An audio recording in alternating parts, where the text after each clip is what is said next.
Good evening and welcome to the Franchise Tag with me, your host, Freddie, joined by Johnny this evening. Fortunately, James is a little bit poorly, so he's not going to be joining us this evening, but that's totally fine. It's going to be us two rocking and rolling, Johnny. And it has now been the end of the international series of the London Games, which has been fantastic fun, incredibly tiring, but fantastic fun.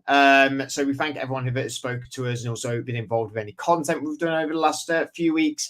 We've had a blast, bit tired, but yeah, it rolls on. And and as ever, the NFL season rolls on as well. A little bit of a change up with the show that we're going to do. We're going to be bringing back what we did a couple of weeks ago, which was the good, the bad, the ugly. We're going to try and do that every week now.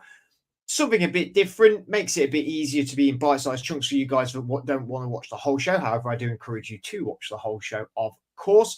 So firstly, we'll start off with a bit of quick fire news from the weekend. Obviously, massive news coming out today about the duo of wide receivers in the Tampa Bay Buccaneers franchise, and that is Chris Godwin and Mike Evans. Mike Evans went down in game with a hamstring injury. It is yet to be announced how severe that will be or how long he may miss on that. However, Chris Godwin went down in quite an obvious way that he went down, but it was going to be something serious. So he is out now for the rest of the season with a dislocated ankle, which happened in the 41-31 loss to the Ravens last night. There's been a bit of argument in the press that it could have been avoided. They were quite down at this point. They maybe didn't need to play their starters, but as a debate for another day. What is interesting, though, is he is currently going to be a free agent in 2025. So that's going to be really fascinating to see his journey from there on out. But like I said, it was the final London game that happened over the weekend. The Jacksonville Jaguars beating the New England Patriots 32-16. They go back to Florida with a win, with 2 wins now on the season. Really good fun, like I said at the start there. I was at the Jags media post game and obviously at the game itself, seeing Parker Washington running the touchdown from the punt, which is the longest punt touchdown in Jacksonville Jaguars history, and also the longest touchdown in the international series history as well. So it was fantastic to see him on the podium talking about that, which was a hell of a lot of fun. And also, some great results.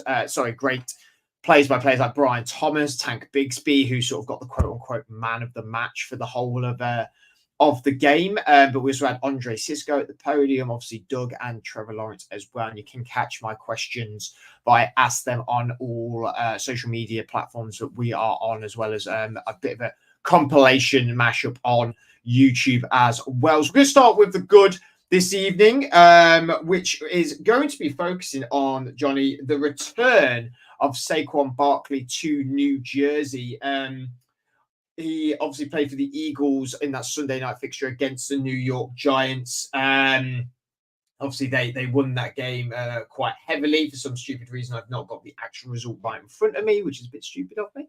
But I will find that. Obviously, now Eagles 4-2, only losing to the Falcons by a point in week 2. And they also lost to the Bucs 33-16. It was a big reaction to Barkley's return to New Jersey, to the New York Football Giants Stadium, MetLife, Johnny. It was the exact reaction we thought we were going to get, weren't we? Absolutely. I think, Saquon has started so well in his new home in Philadelphia. And obviously, the rivalry between the two divisional teams was exemplified by the noise around Barkley, the boos that we could hear on every snap that he took in, pre-game and on the field. But he absolutely ran all over the Giants in this game. And, I think what we've seen from Barkley this season is him back to his best. And I think for the Eagles now, they their offense looks so dangerous when they can, really, really hammer down the run game, obviously led by Saquon. I mean, 178 or 70 odd yards on, I think, 17 carries is, a ridiculous stat line. His second best rushing game of his NFL career. And I think this game, like I said, it showcased that the Eagles, as much as we've sort of highlighted their difficulties, whether that be, through coaching or Some of the sort of passing of the torch of their key players, leading to a few malfunctions, I suppose, of the last 12 months. They still have a brilliant team, and when they're able to rush the ball, they're one hell of a defense. And I think they haven't started well in games offensively, and again they weren't able to score in the first quarter of the game this time. They haven't been able to do that at any point this year. But I think once they get going, they look a really strong team.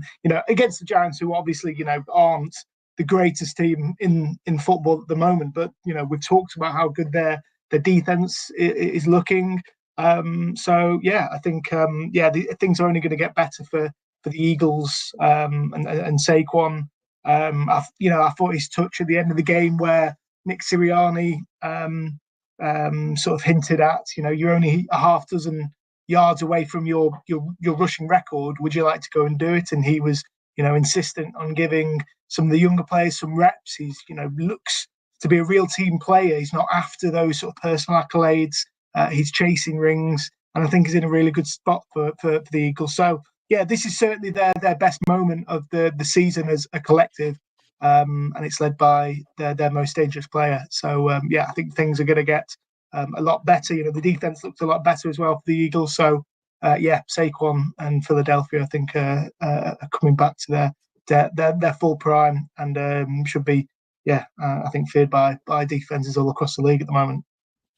Yeah, so the final result was 28-3. I knew they absolutely trounced them. I just couldn't remember what the actual score margin was. No, you're completely right. It was 176 yards and a touchdown. It was an average of 10.35 yards per carry. I mean, he's playing some of his best football. And what's crazy is I feel like at the start of the season, there was a little bit of a bit like a Derrick Henry thing in Baltimore, where it was like, we need to give him the ball more.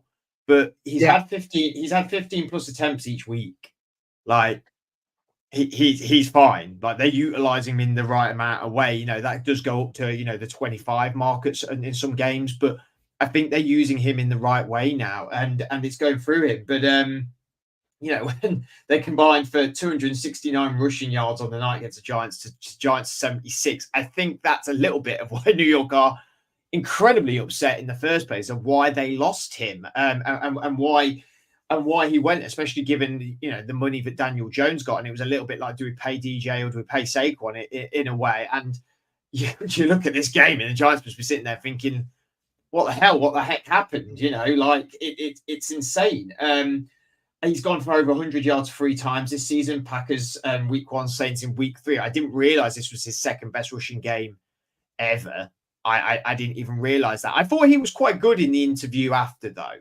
Yeah, definitely. He came across, I think, quite humble in, when he was on the field. I think he, obviously have so much respect for the team that he left. I think we can all presume that he was, happy to remain a Giant, and the confusing scenes on Hard Knocks from over the preseason, how they weren't able to, get a deal for someone that has made it way worse. I think having that on definitely. camera has been way worse.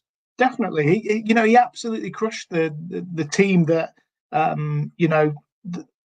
that adored him and loved him, and now seemingly hate him, as we saw on the weekend. But yeah, I think he's got so much respect for his whole team. It obviously didn't work out, and he's now focused on the now with the Eagles. And he's coming. He should be in his prime with his the prime years for a running back. That could mean he's only got a few years left. He's chasing those. He wants to win and win now. And I think he's in a good position at the moment. I said this is obviously the Eagles, I think, best moment of the year. They're starting to build up a bit of a run and get back into this division with obviously the Commanders leading. But yeah, I think Saquon is a respected player around the league. Everyone knows he has so much talent. He's one of the two. Him and Derrick Henry, I think, are the most dominant running back sort of players in their position. And I think this sort of revenge game, I think, showed everyone, not just the Giants, but showed everyone that just how good a player he is. Because I think he does get overlooked sometimes because probably of his injuries. I record. think, yeah, Exactly, definitely. exactly. But he without doubt is one of the best football players around, and fair play to him. I enjoyed watching him bulldoze through the lines, the Giants, and I think it's a really exciting point now for the Eagles. They look like they're turning a corner. I mentioned on defense are able to rack up 8 sacks. They only had 4, I think, in the first 4 games of this year. So those young players, I mentioned Bryce Huff, who struggled to start with. Nolan Smith, I think, got a couple this weekend. So if they can get back to that Jonathan Gannon style defense that we became so accustomed to, then with the offense ticking under Saquon and Hurts, this should be a really, really good team. So I think I'm a lot more positive about the Eagles than I was, say, 2 weeks ago, and a large part of that is obviously Saquon's dominance.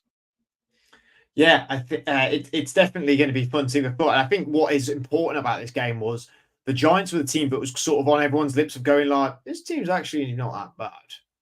Like this team's not that bad. This is the quarterback's not great, but like this defense is pretty good and stopping some teams and making some plays. And to have this done to them, it's embarrassing. It is embarrassing from their point of view. And for the Eagles, they must be looking at their fixtures now. I mean, the next 3 games are the Bengals, the Jaguars, and the Cowboys. I don't have whether they're home or away for them, but all 3 are below the top 10 in rushing yards. Jags are close. Jags are the best. I think Jags are 11th in defensive rushing yards this season, so they're pretty good at stopping the run. But they are all below 20th in rushing touchdowns. They've all allowed for a lot of rushing touchdowns. So, if Saquon's catching fire now, like Nick Sirianni and the offensive coordinator in the name has just completely escaped me. The guy that was at the Cowboys, Kellen Moore. Kellen Moore, must be really salivating at this. They're going to be looking at them 3 games, aren't they? And thinking, we know what. Yeah, massively. I think Saquon does so much. He takes space off of the players to help his receivers. We've talked about how Jalen needs to get back to his 2022 form. I think unfortunately he was a large part of the Eagles' struggles from last year. But if Saquon can help out in terms of helping to generate opportunities for those other talents around him. We know how stacked the Giants are, both on the defensive and offensive side of the ball. I think they have a really good team, and I definitely think they can in those sort of fixtures. If they can definitely the next couple of weeks rack up some wins and have what is looking like a really good record at the moment, and they are they're now 4-2, and I think they can beat the Bengals, and certainly they can beat all 3 Jaguars teams and the Cowboys. Mm. Again, they'll beat all 3. I think. Yeah, I don't see any reason why they shouldn't. And that game against the Commanders in a month's time, really excited to watch. Obviously, we know how much the Commanders have improved, but their defense is their shaky part, and if they can get what they got going on Sunday, then again, I don't think the Commanders will have too much hope. Going against what is, I still think a good team. They just have to have everything clicking, and we're just starting to see that happening in the last couple of weeks. Your mic keeps cutting in and out, just very slightly. So I'm just going to finish on this while you maybe just take a look at that. And that's considering Devin Singletary is their starting running back. Okay, Saquon has started 2 more games. I admit this, but I still think this is relevant. Devin Singletary's had 61 attempts to 239 yards, 2 touchdowns, 12 first downs, 3.9 yards per attempt, 47.8 yards per game, 2 fumbles. Flip side of it, Barkley's had 6 games, admittedly, 108 attempts, 658 yards, 5 touchdowns, 25 first downs, 6.1 yards per attempt, 109 yards per game, and 0 fumbles. Like that is also must be why the Giants have also been, because I think a little bit of the boom was for Saquon. Of course it was, but I think some of the boom was also for the franchise, was them going, you gave this away. We had this. I think he was happy there as well and wanted to stay there. And you gave this away for a running back that's the same age. Okay, way cheaper, admittedly way cheaper. And even though these 2 games behind Singletary, I'm sorry, he's not getting in that category. No, I don't care how good he was at the Texans for that year and how he played in Buffalo. He's not getting to that. I'm sorry. Saquon is a far superior running back. We know this. And the Giants took a stand and they said, we are going with the quarterback. We are not going with the running back.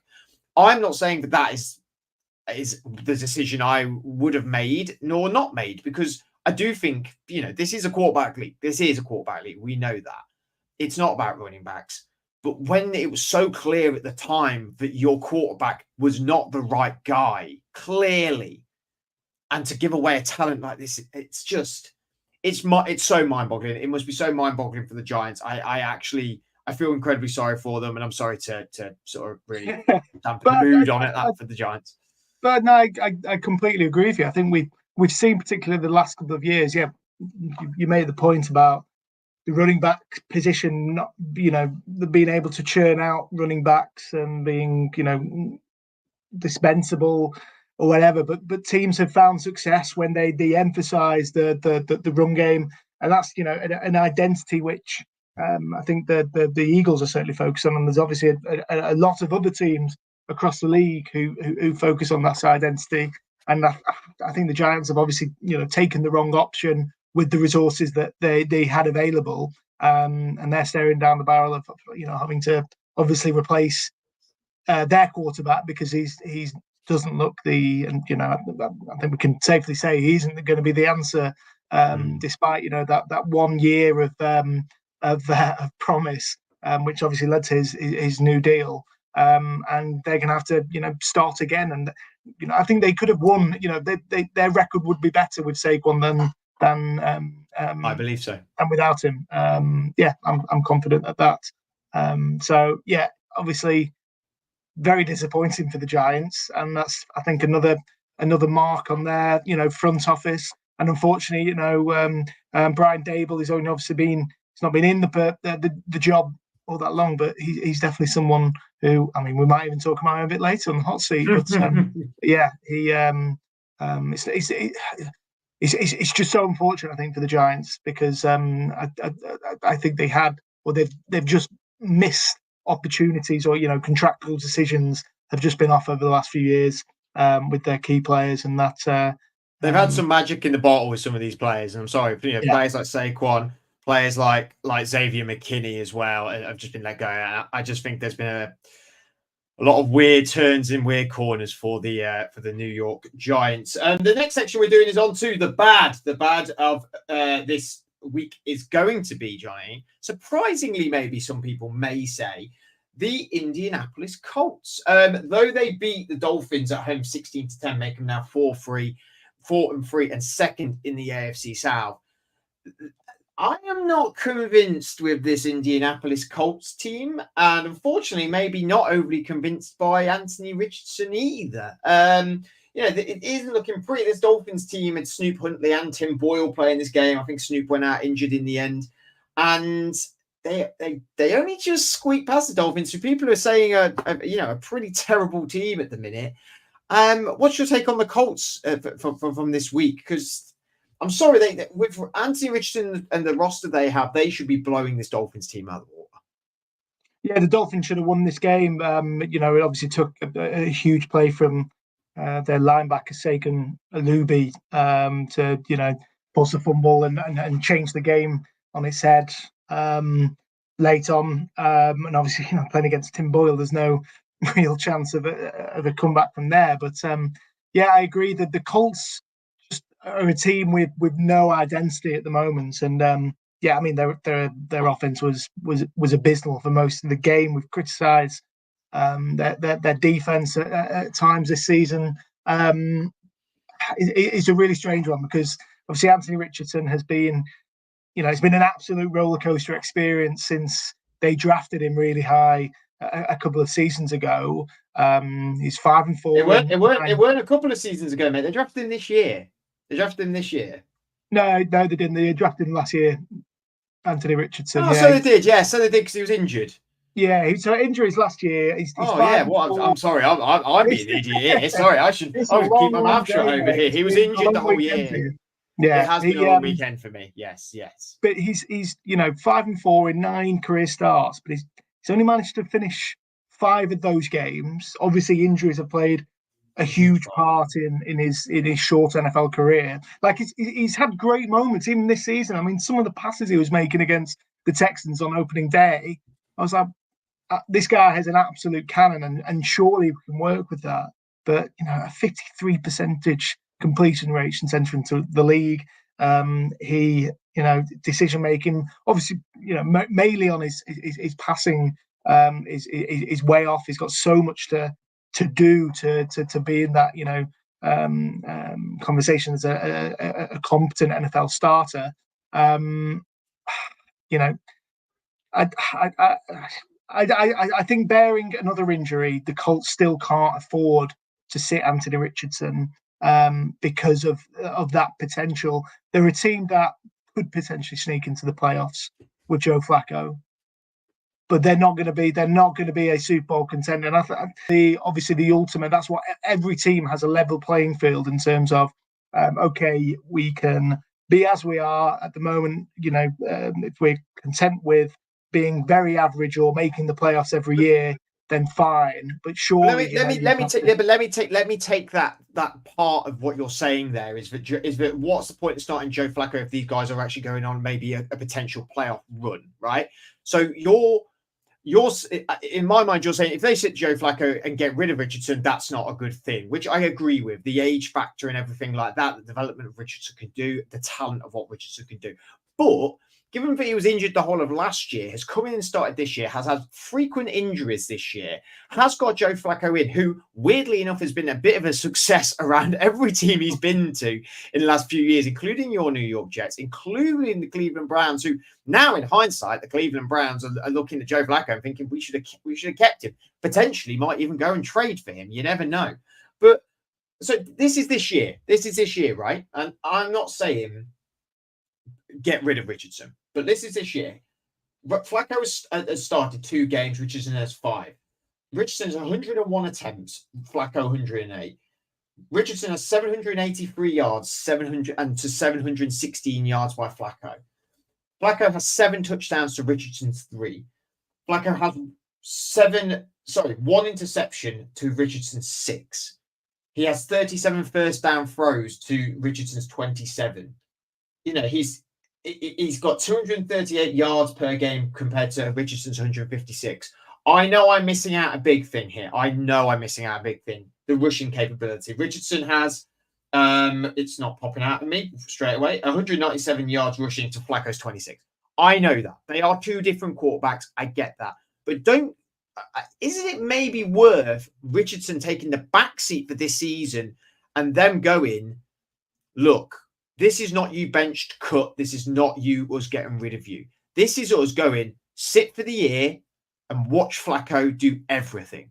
Be the sponge. You are young. You're only, 22. You're a phenom in Florida.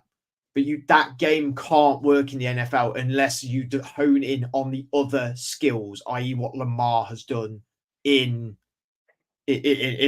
Baltimore, who weirdly enough sat behind Flacco as well. That coincidence has just completely popped into my head about that. What do you think to that aspect? I think it's similar to maybe not, because I was going to say that it's a little bit similar to Bryce Young. Obviously, the Panthers are 10 times worse than the Colts. Also different players as well, I think. Different, exactly. But in terms of young quarterbacks having the experience to do whatever, and potentially being sat behind someone, but does it really make too much of a difference in terms of the prospect of the team in that given year? The Colts obviously are they 4-2 now? But they've got to go and play the Texans, the Vikings, I think the Bills as well in the next 3 weeks. So they've got a horrendous, I think, next 3 weeks, particularly, those defensive issues. They're 4-3 at the minute. And yeah, 4-3. Okay, so it's still a winning record. They've obviously Texans, Vikings. In fact, their bye is week 14, and they've got to come against the Texans, who are a fight. They can be incredible or not in some cases. The Vikings, who people can argue are the best team in the NFL at the minute. Some people can argue that. The Bills, again, but maybe one of the best teams in the NFL at the minute up there. The Jets, who all said and done, have still got a good defense. And even though they weren't great against the Steelers, the Lions, who are, again, some may say, the best team in the NFL. And then the Patriots, who, December Patriots, that's a different game. And it's at New England as well. I'm going to go back to the Panthers because I think it resonates a little. They've got these are two organizations who have young, fairly inexperienced head coaches who I think, particularly with the Panthers, knew they were in, a bit of a bad spot. I think you can say the same about Shane Steichen. I think he did enough last year for, if they went on a poor run, if they played Anthony Richardson for the remainder of the year, say they, only won 2 more games for the rest of the year, I don't think they would, fire him. So I don't know if what I'm trying to say is I think the potential of getting more out of Anthony Richardson is surely they should be the primary focus for a team that isn't all there at the moment. So I think even if they can sneak into the playoffs, I wouldn't be expecting this Colts team to go on a run. I don't think their defense is very good. And yeah, I don't know. I think you've got to at least give him obviously they won this weekend with Richardson playing. Obviously, it came under a lot of criticism. There were boos around Lucas Oil Stadium. But I think that the potential is still there. We may not have seen it, as consistently as enough. And, he may have to probably will endure, a lot more turbulence over the next few weeks if he does play. But what is the point of investing in, and like why aren't the Panthers going back to Bryce Young because they are they're so bad? Why not try and at least unlock the potential somewhere? With him on the field, I don't know. I understand the logic of sitting someone to watch and understand. It sounds like you don't think there's a benefit to it. But he's had an opportunity to do that when he was injured last year. Watching Gardner Minshew or watching how this team plays. I think this isn't the start of the season. Your team is it's not there at the moment. Surely give Richardson the opportunity. If he doesn't prove it by the end of the year, then fine. He's not the guy. You're going to have to somehow move on from him, like Bryce Young, like that situation. But I just don't think it makes sense to bench him for Flaco at the moment. I don't understand. I don't think it makes them that much more of a better team for the present. Yeah, but is it all about the like? Let's be honest. I don't think the Colts will win a playoff game. Yeah, then what's the point? It doesn't matter. Yeah, exactly. Yeah, what's the point? I just see it as a long-term thing. You bench him now. Yeah, let's say you're going to lose more games with Joe Flacco. You get a better draft pick. You get that year of experience of sitting there. Yeah, all right, you miss out on the playoffs. Some people, I can imagine those Colts fans maybe at the start of the year were going, this could probably be a playoff team. But and when you look at them, they're ranked in the AFC, the whole team's together, I'm talking. They're ranked 6th. Broncos won 4-3 as well. The teams above them, the Steelers, the Bills, the Ravens, the Texans, the Chiefs. I know the Steelers lost to the Colts, but that for me was an off day. It was an off day. The Colts played unbelievable in that game. I think we would beat them later on in the season, especially with Russell Wilson, how he played at the weekend back at the helm. The Bills beat them easy. The Ravens beat them easy. The Texans beat them easy. The Chiefs beat them easy. So then you look at the teams that are around the Colts there. The Broncos, the Chargers, the Bengals. The Bengals 3-4, Chargers 3-3, Broncos 4-3. I think they're all very evenly matched teams. They are very all evenly matched. And I'm not saying that if they got drawn against maybe one of them teams in the playoffs that they couldn't win and go to the next one, but it's that we know this is not a Super Bowl winning team. Your benchmark at the minute is the Ravens, the Chiefs for me. Well, the Ravens is the biggest benchmark, but the Ravens, the Chiefs, the Bills are your benchmark. And if you're not at that level, what's the point? Yeah, and that sounds really stupid because obviously, like, everyone has ambitions to go into the Super Bowl, but you got to be a bit real with yourself. Yeah. I know the playoffs, it can be anyone can win in the playoffs. It's a totally different scenario, but you've got to be a bit real. Shall we set ourselves up for this year or set ourselves up for the next 10 years? Exactly. And I like going back to that bench point. I get that, but there has to be a point where you give someone experience.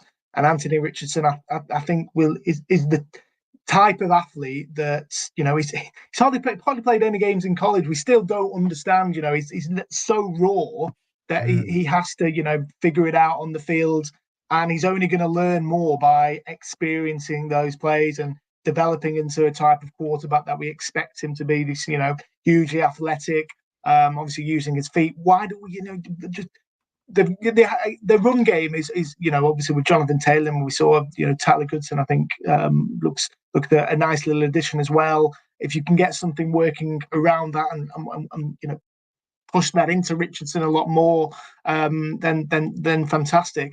Obviously, decision making's been a huge part of Richardson's the criticism that he's received.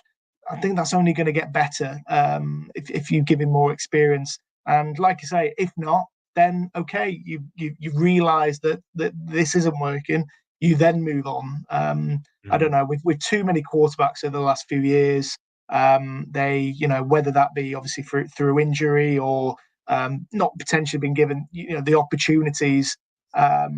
We've sadly seen them not develop and I was a huge advocate, even though I knew how badly he was playing, for Zach Wilson to play every game with Aaron Rodgers injured last season. That he's only going to get better, surely. And if not, then fine, move on at the end of the year.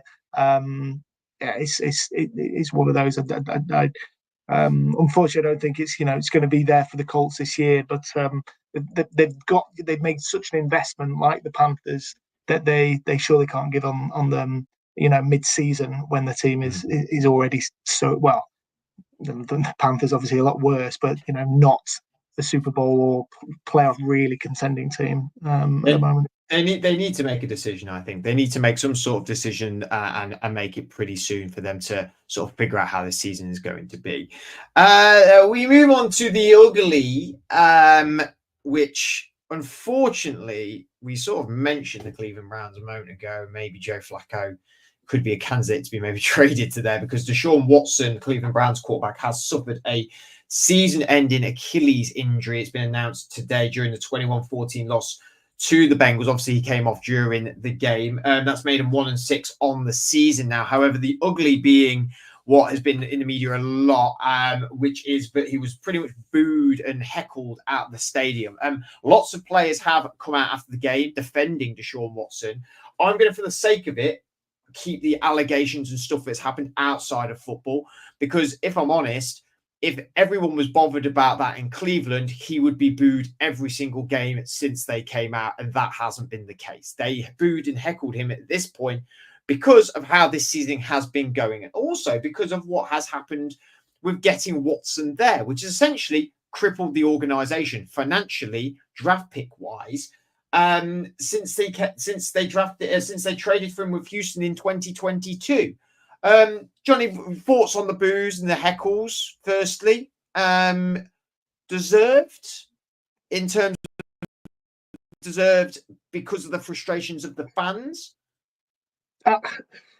Yeah, I think we're both in agreement here. No injured player should be booed. We're both in agreement on that.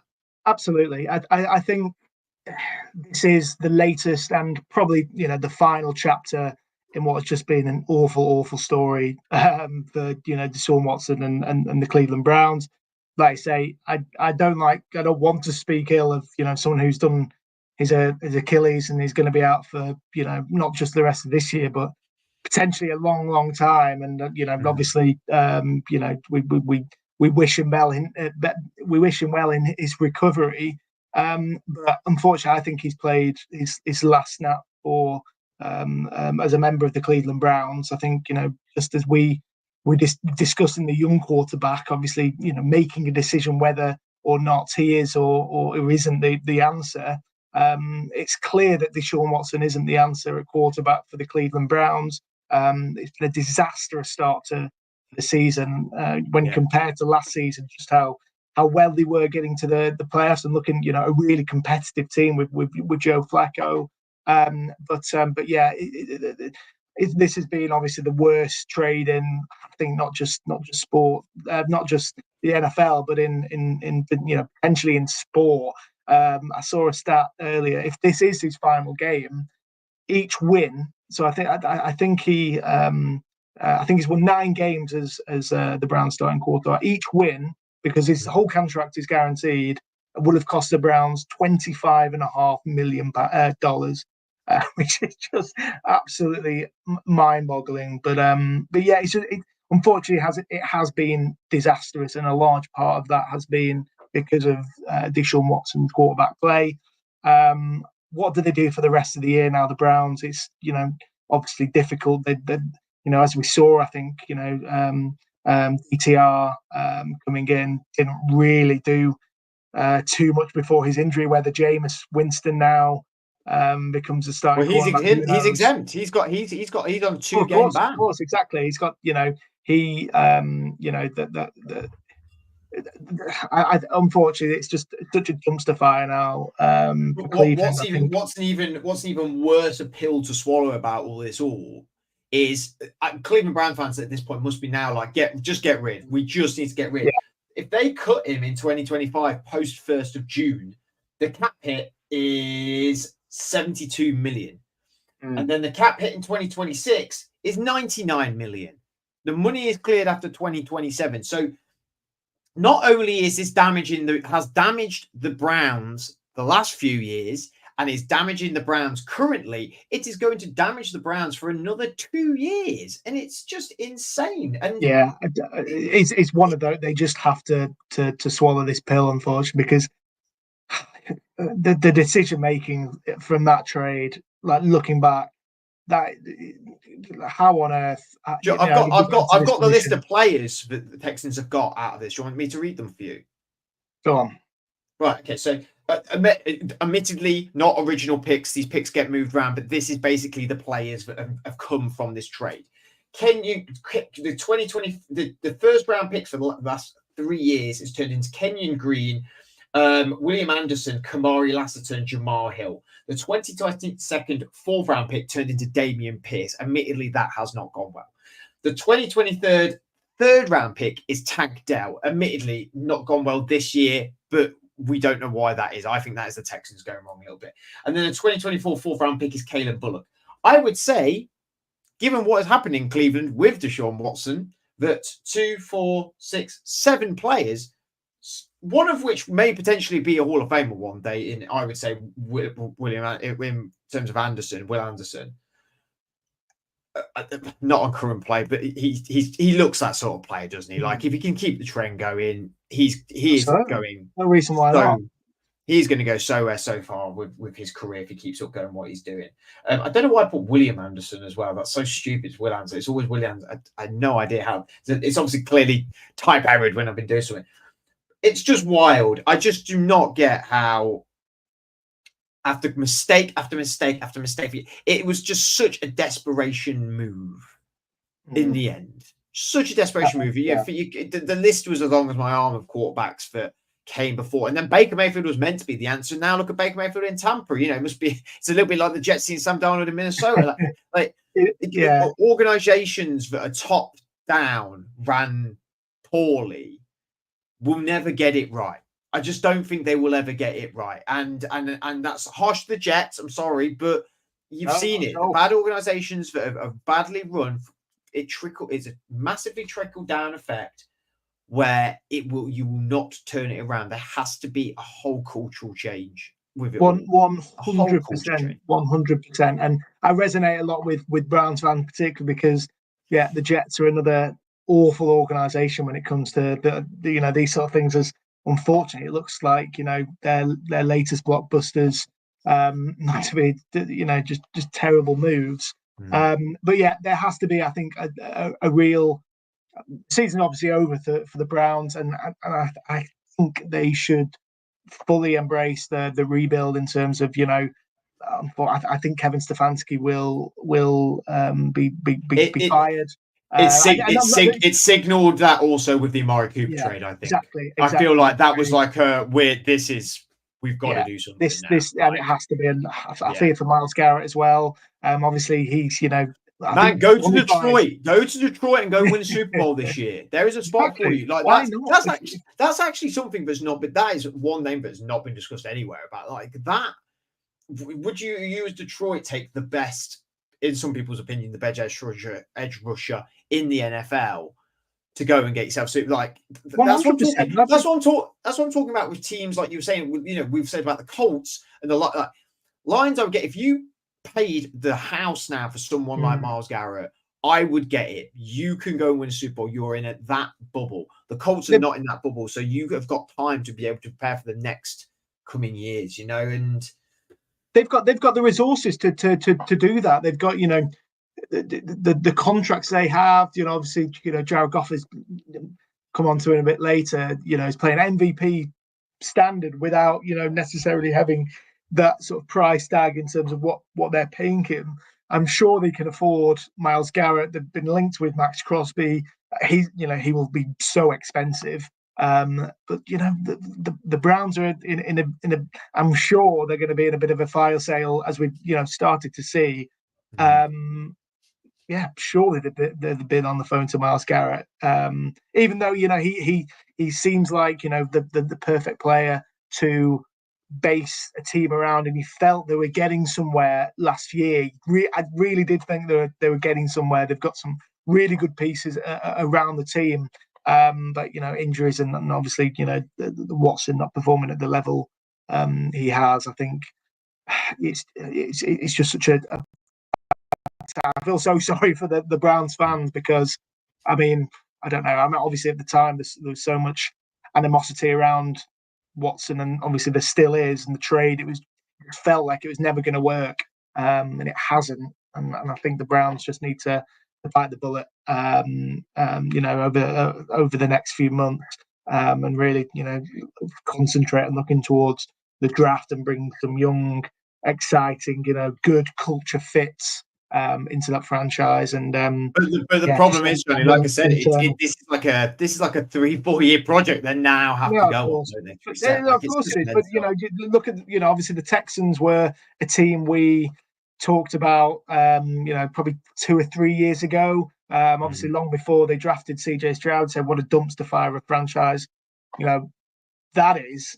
But and they've been able to, they've been a little bit of a nice model. I suppose, we still see the same usual suspects in terms of the Browns, Jets, and Panthers. But if you can just do a big cleanup internally and manage to offload players, and obviously what the Texans did, some players who probably good culture fits, but were getting on a little bit, and you didn't really want to start a rebuild with those people in the building. If we can somehow just ship them out and start again.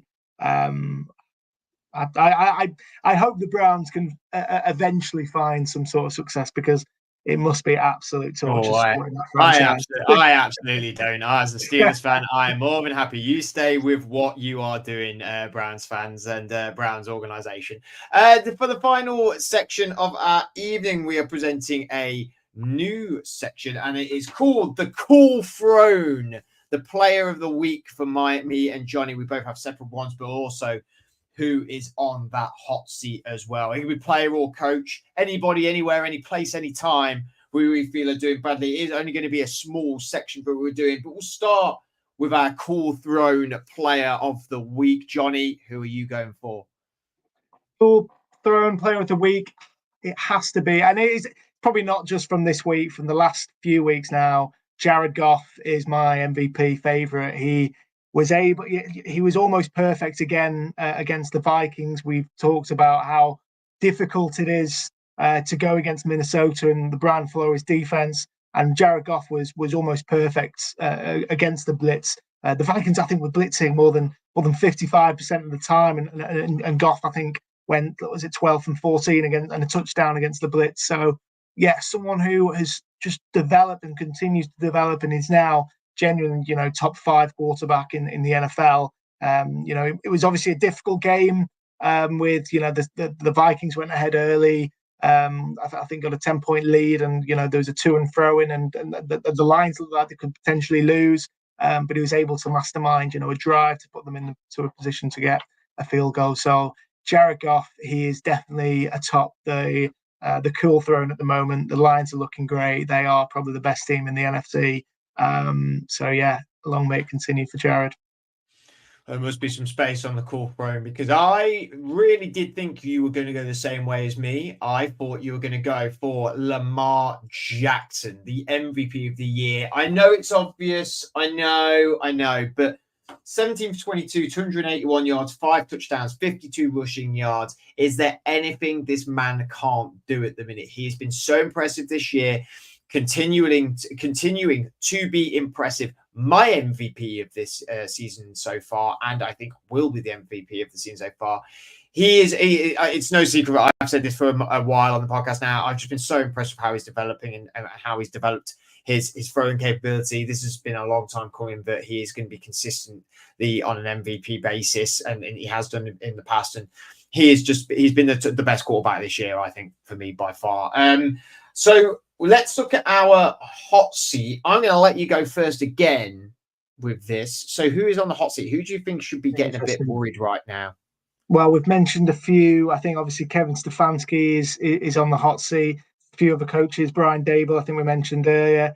But the seat must be absolutely on fire for the Saints head coach, Dennis Allen. I honestly don't know how it's not already happened, but you vaguely cut out then, but I'm going to assume you said Dennis Allen, the head coach. I said Dennis. Yeah, I did. Apologies for any. That's probably Saints fans.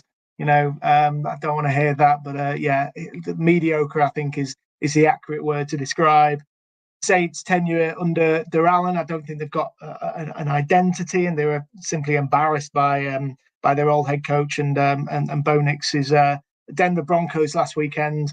I don't think there is a team. You could probably say the Patriots, maybe, or the Jags, who have played worse in the last few weeks. I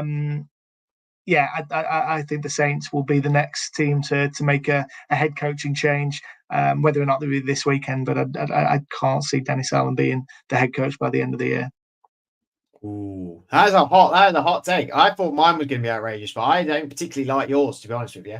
I've gone from cool throne really, really obvious to like the complete other side of that, because the bum that was getting warm, I think, is Kirk Cousins, because currently they're 4-3. He loses to the Bucs.